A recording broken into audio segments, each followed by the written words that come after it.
Hi, my name is ZaKaiRan, and welcome to another one of my outrageously amazing, insanely enlightening master keys of creation about how to be the unlimited master of creation that you truly are, to easily create and attract the joy, well-being, abundance, and freedom that you desire, to literally make all your dreams come true. And you'll find tons more self-empowering videos, podcasts, articles, books, support, and guidance on our website at ZaKaiRan.com and my YouTube channel, and of course my podcast channel, The Master Keys of Creation, on all podcast sites.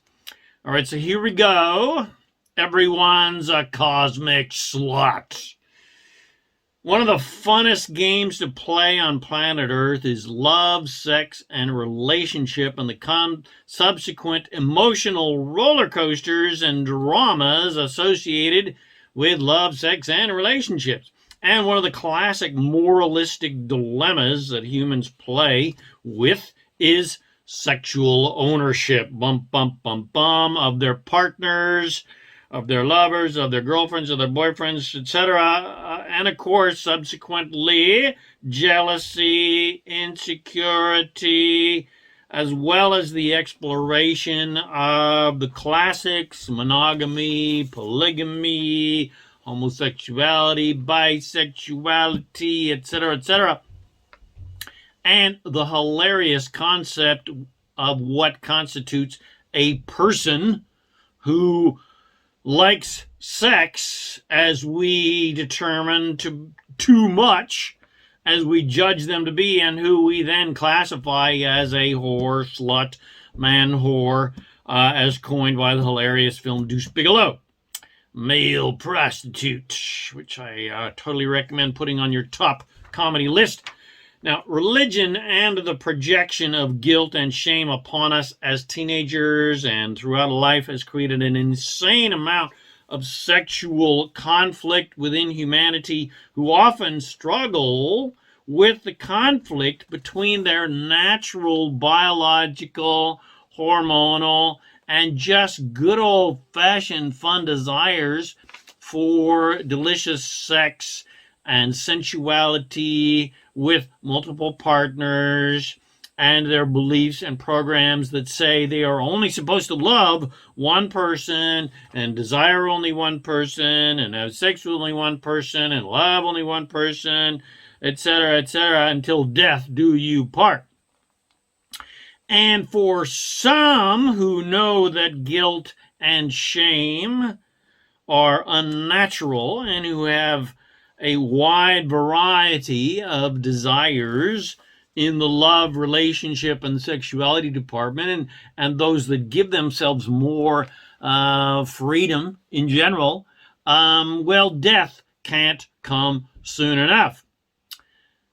Religions have drilled into our heads a huge list of do's and don'ts that we are supposed to adhere to. Otherwise, we will receive social as well as divine rejection for our hedonistic and heathenistic ways, which of course is all 100% poppycock. Now, as an example, my father has prostate problems, as most older men do. Not because he's old, but because he, according to his religion, is not supposedly allowed to have sex with a woman he is not married with. Where they come up with that idea, I have no idea. And since he no longer, wishes to be married, he can't have sex with any of the ladies that are after him and want his gorgeous manliness. And of course, masturbation would definitely be on the do not do list for fear of eternal punishment. And both of these things are exactly what he needs to be doing every single week for a healthy prostate. But his desire to please his supposedly judgmentally, sexually repressed and insecure God, who is concerned about what he does with his penis, rules out over his desires for delicious sex and a healthy prostate. Or to put it in purely psychological terms, his pain of fear of divine retribution for doing the horizontal mambo with other horny female retirees and spanking his monkey is greater than the pleasure he desires to experience from pleasing himself and pleasing the ladies and pleasing his monkey. Now, people often ask spiritual teachers and channels like myself, what source or God thinks about sexuality, homosexuality, polygamy, kinky sex, etc. And the response to that is the same response to a question about absolutely anything that humans do or desire to do on planet Earth, and that is, there is no such thing as a divine rule or rules or commandments that humanity is supposed to follow. There is no moralistic, ethical, or spiritual rule book that anyone must follow to get it right and please some insecure, judgmental overlord of a god, because he, she, it does not exist, at least not how the religions believe this supposed God to exist. We are not separate from God's source. We are source. You are source in a body. Or as the Bible says, humans were made in God's image. It does not say humans were made separate from God, to be judged by God, etc. And because we are all source, because we are all sovereign gods, so to speak, that means every one of us gets to decide what's right for us on every single level, including who and what and where and how many people you fuck. Whether that's loving and making love to only one person your entire life, or loving and making love to a new person every single night. It doesn't matter, because there is no such thing as a divine judge in the universe of creation deciding what and who and where and what you can do with your genitals. There is no such thing as the right way for anyone to think, believe, or act about anything. There is only a better feeling way for each individual to think, believe, and act. That is all. And everyone is a big old slut. Let's face it. Everyone wants to jump in the sack with everyone that they desire. The reality of actually acting on those desires is another ball game, psychologically and spiritually entirely. But nevertheless, the desires are there, no matter how good your present lover is. Of course, some people are hornier, so to speak, than others, and have more broad-based desires than others, and have different sexual intentions and gender intentions and spiritual intentions, etc. But the point is, it's your choice whether you want to just be with one person or 100. And whatever your desires are, they are none of anyone else's business. That includes your current lover, partner, wife, husband, girlfriend, boyfriend, whatever the fuck you want to call them. That's right. You heard right, babies. Your desire and even your actions, what you want to do with other people, the desires you have for other people, the love you have for other people, what you do sexually with other people, who you love, like, desire, want to have sex with, or actually do have sex with, is none of anybody's business. It's none of your partner, your lover, your husband, wife's, parents, children's business, because they don't own you. They are not you. They have nothing to do with you. Contrary to what your vows and marriage certificate may say, whatever you do with anybody else, who you desire, who you love, who you want to make love to, is none of their business. And you don't own your partner, your lover, your husband, your wife either. And what they do is none of your freaking business. Abraham Lincoln abolished slavery, remember? So that means you can't own another person anymore. Sorry. You can't own anybody's love, you can't own anybody else's body, and you can't own anybody else's genitals.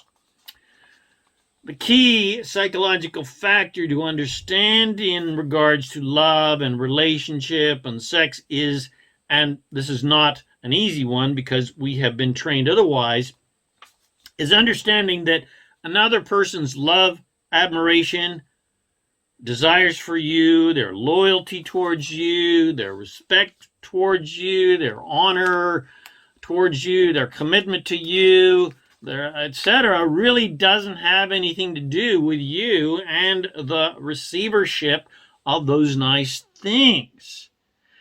They do not and should not determine your self-worth and your happiness. But we've been trained by society to seek love and admiration and approval and respect and honor from others. And we've been taught that our self-worth is dependent upon it. But it's just 100% not true at all. I mean, you can still play the game that it's true, but that does not mean that it is actually true. It's nice receiving respect and honor and love and admiration from other people, but you don't need it to feel good. You don't need it to feel worthy. You don't need it to feel happy. And we've been taught to believe that our happiness is dependent upon whether or not we are receiving love, affection, sex, approval, admiration, etc. from others. But again, it's just not true. You don't need it to be happy. You can play that game, of course, if you like, because you can play any game you like and create whatever you want, but only you decide how you are going to feel. Only you are in charge of your feelings, nobody else. And you alone have the power to change those feelings depending on how you are thinking, whether that's in a positive or negative direction. Now, back to our premise that we are all cosmic sluts. That's right. I'll say it again. You are a cosmic slut. I say that especially including a few key factors, which are, 1, we are all immortal. Number 2, we have had tens of thousands or hundreds of thousands or millions of lifetimes, and we will continue to have millions and millions of lifetimes forever and ever. And we are, number 3, we are all adventurous spirits and adventurous creators and adventurous desirers and adventurous sex desirers, because sex is fun and sensuality is fun, and it's one of the main reasons we came to planet Earth. So we are all adventurous, sexual, sensual spirits who ultimately do not judge any behavior that we or anyone else does or as bad or wrong or sinful. We as source, we as the divine being, as the soul, spirits that we truly are, do not judge our or other people's behavior in any way. Only the human aspect of us does, because people have convinced us to do so. And we have all, as source, as spirits, as immortal spirits, as immortal creative desire adventurers, we've all tried the gamut sexually and otherwise in our countless lifetimes. We've all been cosmic sluts across the universes, across the planets, across across our many lifetimes, and we will continue to do so for eternity because it's fun. We've had lifetimes as men and women and all kinds of different genders and more androgynous beings, etc.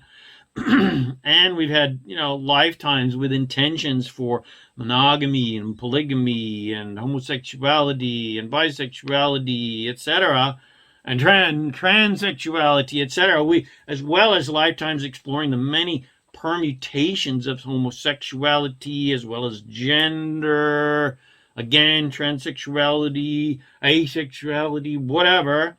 We've been lovers and parents and rulers and jokesters and killers and peace lovers and warriors and sorcerers and witches and gods and goddesses and etc. And that showcases the 4th key factor, and that is the priceless value of diversity. None of us came to planet Earth to mimic anyone else in any way to somehow get it right, because there is no such thing as a right way. Not how others look and not how others think, believe, or act. That is not how and what we came to planet Earth to do. We came to Earth to be how we are, not how everybody else is. We came here to planet Earth for the joy of diversity and the countless bodies and mindsets and beliefs and thoughts and ideas available, the countless beliefs and the countless choices, the countless desires and the countless opportunities that are available to us. We did not come here for unity and monotony and monogamy and other monos. We came here for the joyful adventure of diversity. And the universe of creation is built upon infinite diversity. And infinity is built upon infinite diversity. Without diversity, there is stagnancy and zero growth and zero expansion. Without diversity, the universe does not continue to expand and grow and would essentially die. That's why the gray aliens, aka the Zeta Reticuli, were abducting cows and humans way back when in the 80s, 90s, to study reproduction, to study our reproduction, which creates diversity, not uniformity, like cloning does, which is what they've done. They typically did not have sex, didn't have genitals. That's why they're so fascinated with our genitals and anal probes, because they were just clones. They didn't have sex. They didn't create new beings out of love and out of excitement and out of fun. They just did it out of, scientific terms. So without diversity, in this case, your race eventually dies because it cannot evolve and grow without diversity. It stagnates. And in their case, it stagnated because they didn't have emotional bodies to feel. And that's why they've been creating a hybrid race that is part human and part gray, so that they as a species could evolve and grow.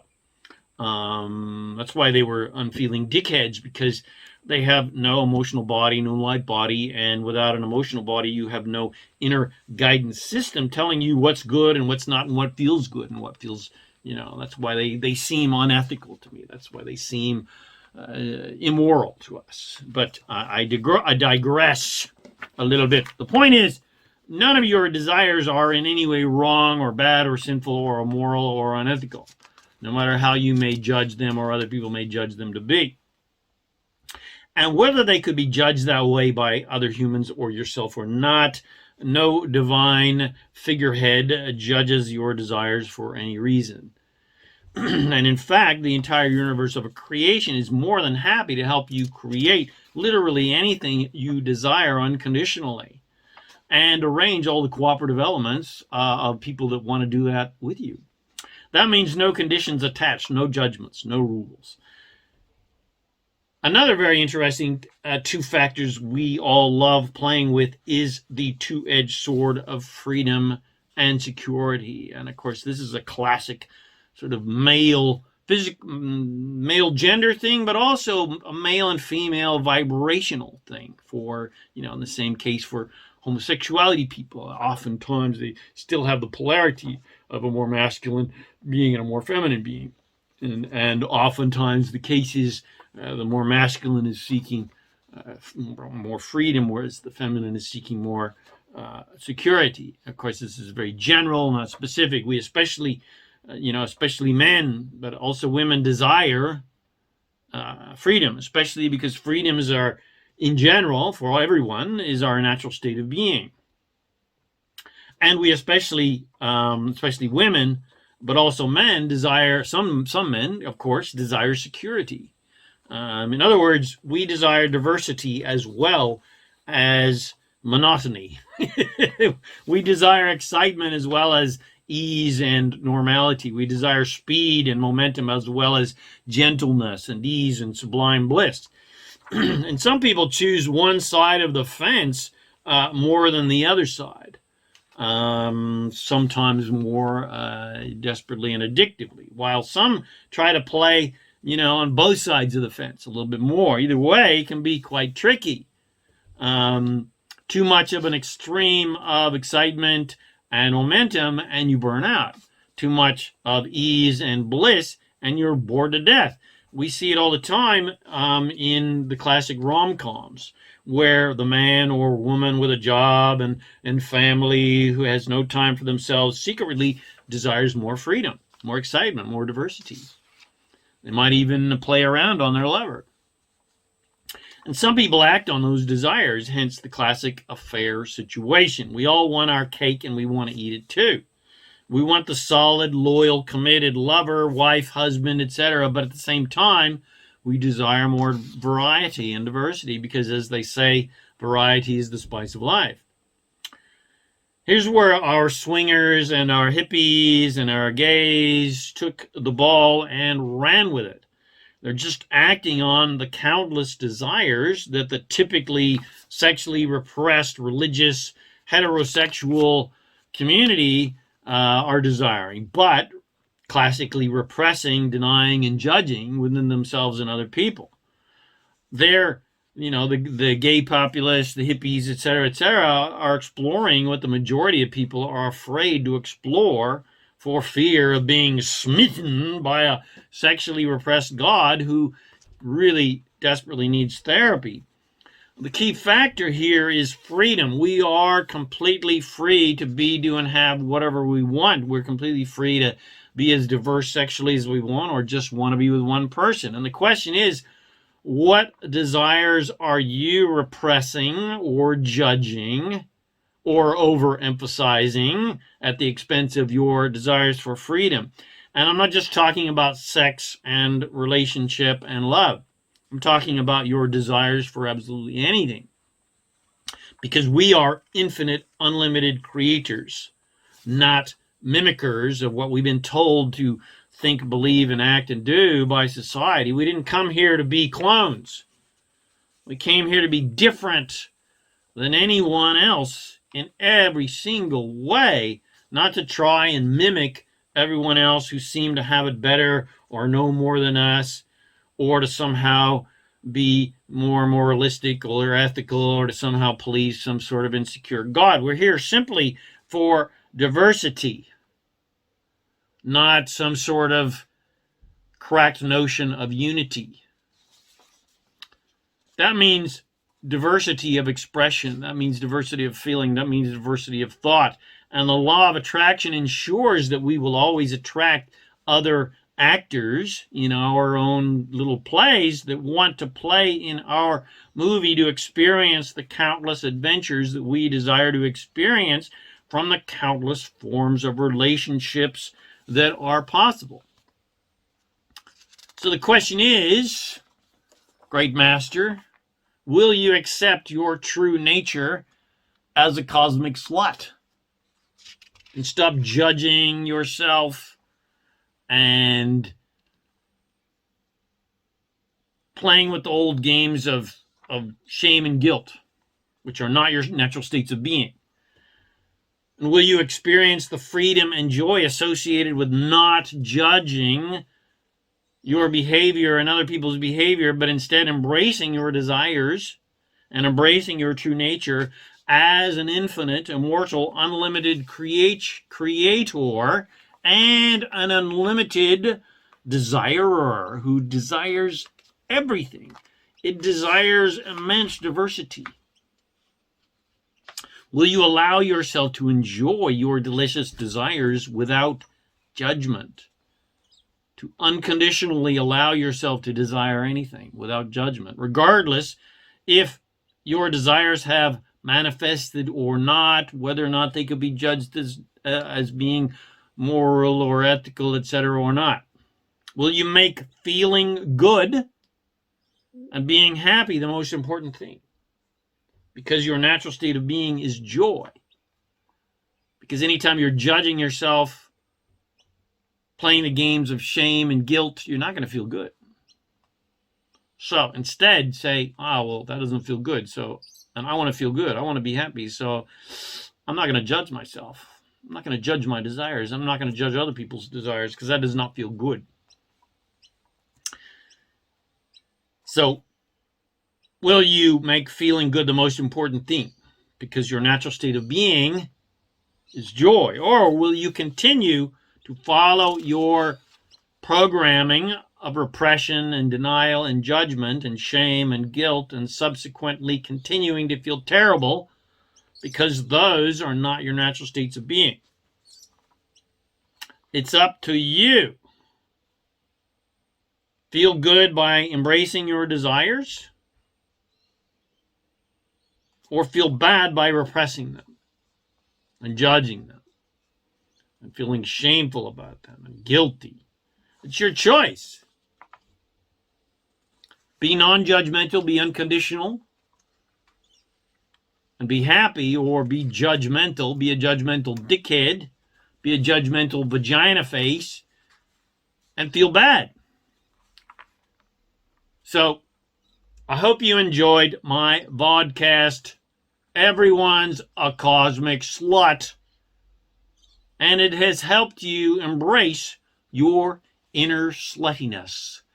Your desire, your diverse desires to be, do, and have anything, and to desire anything with anyone. And it helps you embrace not just your inner sexual sluttiness, but your general creative desire sluttiness, where you allow yourself to desire anything you want without judgment.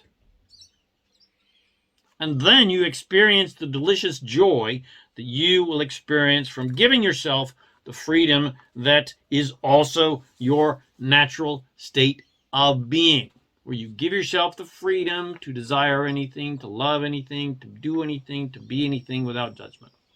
That is ultimate freedom. Your purpose in life is joy, and the basis of life is freedom.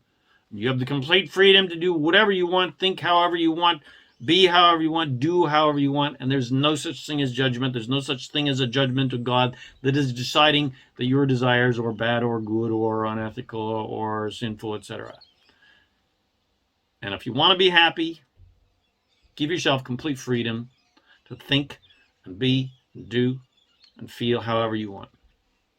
All right, so I hope you enjoyed my podcast entitled Everyone's a Cosmic Slut, and it has helped you embrace your cosmic sluttiness. If you enjoyed this, please share it with your friends. Bless some of these amazing teachings. Subscribe to my YouTube channel and my podcast channel at the Master Keys of Creation. That's the Master Keys of Creation, where I have over 300 amazing, outrageously, insanely enlightening podcasts for your insane enlightenment, to help you become a conscious, deliberate creator of reality, to be the awesome master of creation that you truly are. And also come visit my website, which of course contains trillions and trillions and trillions of dollars of value of amazing things for you to, again, be a conscious, deliberate creator of reality, and empower you to, easily create the happiness, health, wealth, abundance, and freedom that you desire. My name is ZaKaiRan, and I help success-minded people create the happy, abundant lifestyle you love. Thanks again for watching my video or listening to this podcast, and I wish you immense joy and abundance in your magnificent journey of divine creation. And remember to make life a holiday, make life an adventure, and make life fun and more fun and more fun and more fun and more fun. And remember to be a cosmic slut.